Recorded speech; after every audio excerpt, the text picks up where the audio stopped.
Sol, la más interactiva. solfm.com. Sol de la mañana. Pero parece que no hay coincidencia programática, ideológica en la izquierda, porque yo vi un Lula que luchó y luchó, vi un Allende que luchó y luchó, vi a un Chávez que de ser un guardia, fíjate en lo que se ha constituido.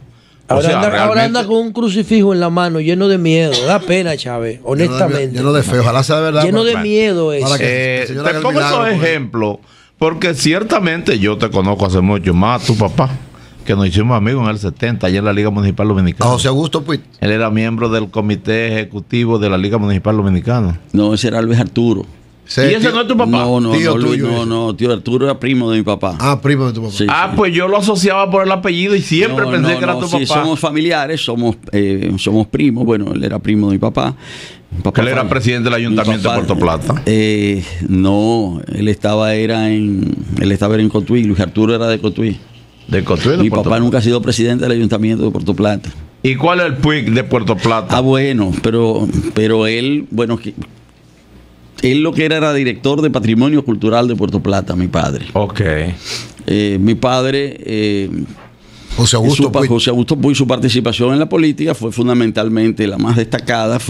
Él fue el compañero de boleta de Viriato Fiallo en 1962. Yo siempre pensé que uno que estaba en la liga era tu papá. Siempre, y yo que te veía en la izquierda. El que enfrentó a Bosch en ese momento fue el papá de Max como vicepresidente y Viriato Fiallo como presidente de la República. ¿De Unión Cívica? De Unión Cívica. Mi papá fue el candidato a la vicepresidencia de Unión Cívica. Y fue uno de los líderes de Unión Cívica. Digo, no desde el punto de vista activo. Vamos a lo que te dije, sí, eso ya es agua pasada. Entonces, eso que te planteaba sobre la izquierda. Sí, bueno, es que la izquierda es un sentimiento también, un sentimiento a favor de la igualdad. Y una expresión política que ha sido muy diversa. Esas personas que tú mencionas, que ustedes mencionan, son muy distintas. Un comandante militar como Chávez, un profesor de economía como Correa, un ex militar como Yanta Humala, un productor campesino de Bolivia, un sacerdote como el padre Lugo, un minero metalúrgico como Lula, un minero metalúrgico, un trabajador, un periodista como Funes en El Salvador, exacto, un comunicador. Entonces, un cocalero como Coca, como Evo. Lo que quiero decir es que en todos estos países las condiciones sociales fueron creando estas respuestas. Y debo advertir lo siguiente, que cuando estos procesos germinaban y se desarrollaban, se puso no se vieron las señales. Sin embargo, las señales estaban ahí. Cuando Chávez hizo campaña por primera vez en 1998, se burlaban de él. Los dos partidos dueños de Venezuela. Era Irene Sáenz, el monopolio de Venezuela no le daba ninguna posibilidad a Chávez. Sin embargo, había una descomposición en el sistema. Aunque cuando él apareció, ya ese duopolio estaba en crisis. Estaba prácticamente extinguido. Estaba en crisis. Pero el hecho es que esos viejos partidos de Venezuela desaparecieron. Se había producido incluso, de hecho. Eso fue precedido por un fenómeno anterior en Venezuela. Porque en Venezuela, ustedes recuerdan que cuando ganó el presidente Caldera, ganó producto de una alianza de partidos minoritarios quedaron los tres pegaditos. Que se denominaba la Alianza de las Chiripas. Las chiripas son las cucarachas pequeñas, ¿no? Entonces la alianza las curianas. Pero la Alianza de las Chiripas fue la que ganó la... porque quedaron 27, 28, 29, algo así. Pero hay que ir un poco más lejos. Sí. Hay que ir al año 1989, cuando se produjo el Caracazo. Fue en el 92. No, el Caracazo. El Caracazo fue en el 89, más precisamente fue el 27 de febrero de 1989. El presidente estaba en el gobierno desde hacía apenas 3 semanas, el presidente Carlos Andrés Pérez. Y resulta que en esa campaña los dos principales candidatos habían prometido villas y castillas. Inmediatamente entonces, y habían dicho que iban a resolver esto, que iban a hacer aquello. Había promesas sin fin. Y sin embargo, inmediatamente asumió Carlos Andrés, lo primero que hizo fue firmar con el fondo, poner las medidas restrictivas. ¿Oíste, Julio? Y poner las medidas restrictivas y ahí estalló la población. La poblada de Venezuela, en el 89, la poblada de Venezuela. Pero es que el levantamiento de Hugo Chávez se produce en el 92, ¿no? A causa de eso. No, perdón. La poblada fue el 27. El 4, me parece que es el 4 de febrero que se toma posesión en Venezuela. Carlos Andrés asumió por segunda vez su mandato el 4 de febrero del 89. Él había prometido muchísimas cosas, pero lo primero que hace es negociar con el fondo y poner toda una serie de medidas restrictivas. Y el pueblo se levantó. Entonces ahí llamaron a los soldados a reprimir. Y matando gente. Ahí es donde Hugo Chávez y sus compañeros deciden. Exacto. Es decir, que ellos no van a ser verdugos del pueblo. Y ahí es donde toma fuerza. La transformación de Chávez. Ellos tenían su idea progresista. Pero ahí es donde toma fuerza su decisión de acabar de echar abajo el sistema político, y es lo que intentan en 1992. Lo que yo quiero decir es que todas estas cosas hay que tenerlas en cuenta, es decir, para que el sueño no termine en medio de una pesadilla. República Dominicana hoy nosotros entramos en recesión económica en junio, el mes que viene. Aquí va a haber una recesión. Eso es un pronóstico pero es verdad. De mal agüero, con todo el respeto que pero no, José. ¿Pero cómo va a ser? ¿Cómo recesión? En recesión está Francia. Para que nos pueda explicar este concepto de por qué vamos a entrar en recesión. José La Luz, teníamos pendiente lo de la recesión. Sí. Yo digo que lo de Max quizás se inscriba dentro de un discurso político electoral, porque ¿por qué presagiar que vamos a entrar en recesión después de junio? Porque, don Mapuig. Porque la actividad económica en la República Dominicana está movida en lo fundamental por los recursos públicos. Y los recursos públicos... Solamente por los recursos públicos. Discúlpeme que lo interrumpa. Los empresarios no dan cuarto para la campaña. No solamente la campaña. Más. No me refiero a eso. No me refiero a lo que se gasta en la campaña, sino a cómo se mantiene la actividad económica en la República Dominicana. Desde el año 2008, para poder mantener el ritmo de actividad pública, a causa de la crisis mundial, ha habido que recurrir de manera creciente al endeudamiento externo. Y no solamente no había otra salida en el año 2009, sino que esto fue propiciado por los grandes organismos internacionales. Hoy día esta posibilidad de disponer del flujo de recursos en base a empréstitos que ha recibido el país los últimos 4 años se ha venido reduciendo. Cuando todavía las posibilidades de incremento de la inversión externa no han aumentado porque no ha cedido la recesión a nivel mundial. Entonces, las posibilidades de que haya flujos importantes económicos para mejorar las finanzas del Estado y la economía nacional son reducidas hoy día. El presupuesto de inversión de la República Dominicana para el año 2012 se habrá gastado un 70% en los primeros 5 meses del año. Es decir, que el Estado va a tener dinero a partir de junio para pagar los sueldos, se reducirá el gasto en gasolina y la economía va a tener que funcionar a un ritmo muy bajo. Pero más recuerda que recesión es 3 periodos consecutivos decreciendo. Sí. En el primer trimestre creció, en este va a crecer otra vez. Sí, tal vez decrezca, según tu criterio, en el tercero. Tal vez, porque yo creo que va a crecer. Le pedimos un adelanto a la barra. El segundo. No, y además, y el dinero de la cervecería. Y los cuartos de la cervecería. Debieron entrar ahora. Bueno, va a entrar no va a entrar ahora. Es que la economía no funciona así, señores. Bueno, pero eso el tema es complementario.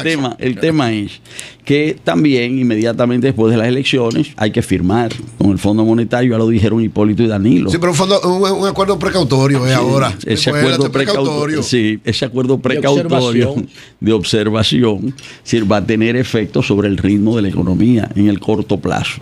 Entonces, yo considero que se han creado muchas expectativas en el proceso electoral. Todas estas obras que se están inaugurando, que se están dando los Picassos, que no están contempladas en el presupuesto, tampoco van a tener dinero. La mayor parte de ellas se van a quedar en el Picasso. Y todo esto va a contribuir a un ritmo de la economía es ir mucho más lento. Yo creo que eso es lo que viene.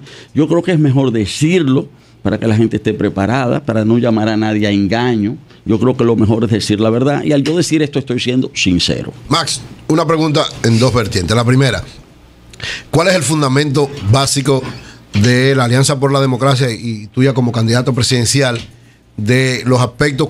O sea, ¿cómo cambiarías tú el modelo de desarrollo que ha habido en la República Dominicana en este momento? ¿Y cómo enfrentarías algunos aspectos como, por ejemplo, creación de empleo y, sobre todo, el aspecto corrupción? Y segundo, en caso de que la Alianza por la Democracia no sea favorecida y tú no seas elegido candidato, ¿participarías en un eventual próximo gobierno en caso de que fueras llamado por el presidente que sea electo? Bueno, primero, son varias preguntas. Fue una pregunta en serie. ¿Qué pregunta? Sí, fue una pregunta en serie. Hay como 5 o 6 preguntas. Bien, yo lo que he planteado es lo siguiente. Yo he dicho que la República Dominicana durante los últimos 50 años ha generado muchas riquezas, ha crecido, pero esas riquezas han quedado concentradas en pocas manos y hemos reproducido la pobreza. Esa es la característica de la República Dominicana de hoy. Por consiguiente, tenemos un país donde pocos tienen mucho y muchos tienen muy poco. Si nosotros tomamos, si queremos ofrecer el ejemplo, nosotros observamos que en el año 2012 tenemos exactamente el mismo porcentaje de personas en la pobreza que en el año 1992. Exactamente el mismo porcentaje. En los 1992. Sí, en los últimos 20 años, del 92 para acá.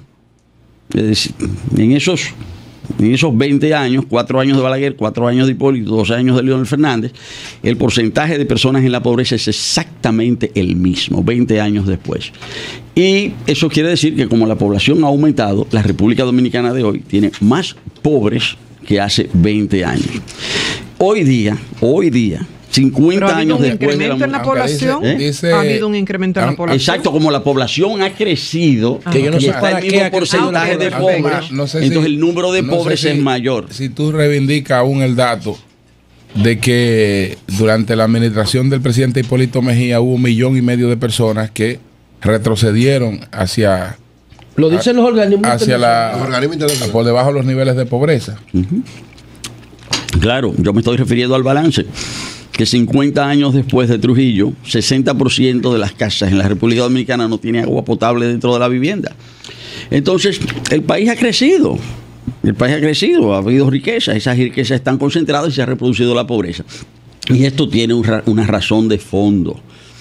Y es que la forma en que está estructurada la economía de la República Dominicana... Yo le digo a Eury. O sea, genera esa concentración. O sea que hay que quitarle a los ricos para darle a los pobres, Max.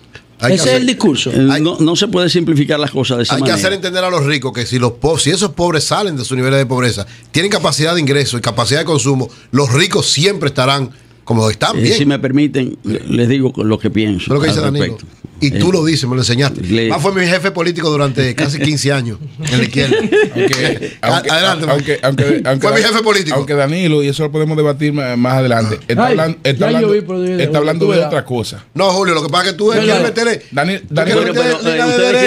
eso lo podemos debatir más adelante. Pero Danilo está hablando de ampliación de mercado. Claro. Para dejarle a los ricos lo de ellos y los nuevos repartidos. Él no está reduciendo el problema, aunque el problema de que usted esté mal es porque fulano está bien. Él está hablando de ampliación de mercado. El problema de Europa es los ricos. Ustedes pueden ver eso después, dejarme que yo exponga mi punto de vista. Me corrigieron. Es una discusión seria que tenemos. En estos días, Max, Danilo y yo versus Temo y Julio, fue una discusión muy buena que algún día hablaremos de eso. Adelante. Sí, adelante. Bueno, yo digo que el modelo de crecimiento económico que la República, dentro del cual se desenvuelve la República Dominicana, genera injusticia social. Y de lo que se trata es de cambiar ese modelo. De lo que se trata es de establecer no un modelo de crecimiento, sino un modelo de desarrollo humano, solidario. Y esto supone enfrentar los grandes desafíos de la República Dominicana.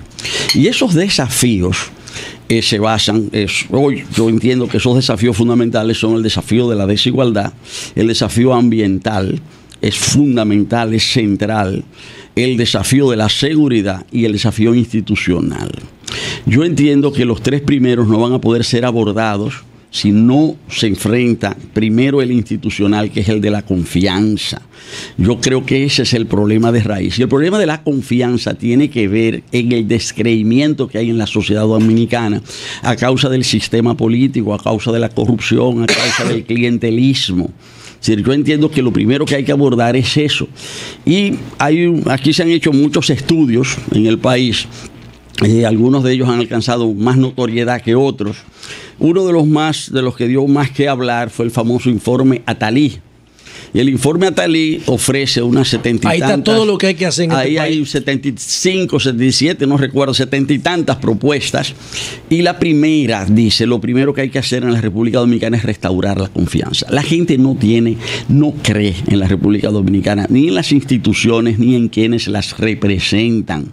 No creen funcionarios, no creen senadores, no cree un país. El único país del mundo que tiene un barrilito. Esas son las cosas que erosionan la confianza.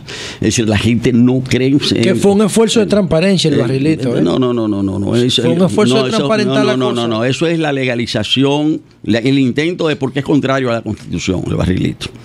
Porque la Constitución dice que nadie tiene derecho a legislar para sí mismo, en provecho propio. Y esa supuesta transparencia, es decir, bueno, esto que yo hago irregularmente. Lo otro era una barbaridad, Max. Es lo mismo. No es lo mismo. Es lo mismo. Es decir, lo único que ahora se le ha pretendido dar visos. Yo no estoy de acuerdo en principio con el barrilito, pero reconozco que lo que hay ahora es sustancialmente mejor a lo que teníamos antes, que era un desastre con esas ONG fantasmas gastando cuartos del erario. Es una forma de corrupción, es una forma de perversión de la democracia. Max, la campaña electoral es una forma de corrupción. Aquí se van a gastar 2.000 millones de pesos. Y nadie pregunta, y nadie se explica de dónde salen, Max. Estoy de acuerdo contigo. La campaña electoral es un acto de corrupción. Está bien, bueno. Y tú lo sabes que es un acto de corrupción. Pero está hablando de los legisladores y él fue legislador. Entonces, estoy diciendo que no hay confianza en las instituciones ni en quienes las representan, no hay confianza en los funcionarios, no hay confianza en los legisladores, en los jueces, en los fiscales, en la policía. Y ese descreimiento es el problema de fondo, porque si no se restaura la confianza, ningún gobierno va a tener capacidad para apelar a la movilización de la sociedad, para hacerle frente a los desafíos de fondo de la sociedad dominicana. Entonces yo creo que no se trata solo de cambiar el modelo económico, sino de cambiar el modelo político, la forma de hacer política, que están basadas en el clientelismo y en su hermana gemela, que es la corrupción. Eso que tú dices, José, es así. Es decir, el clientelismo no se puede sustentar si no es sobre la base de los recursos de la corrupción. Entonces yo entiendo que ese es el tema de fondo y entiendo también que esa corrupción, al final, que yo estoy destacando, es decir, tiene detrás de esa corrupción hay algo mucho más grave que ella, es decir, que es la impunidad. Es decir, que es la impunidad, que es la no sanción. Cuando no se manda la señal, cuando no se manda la señal correcta, se está mandando la señal incorrecta. Y la señal incorrecta es dejar que las cosas sigan, que se reproduzcan. Y a eso es a lo primero que hay que darle corte en la República Dominicana.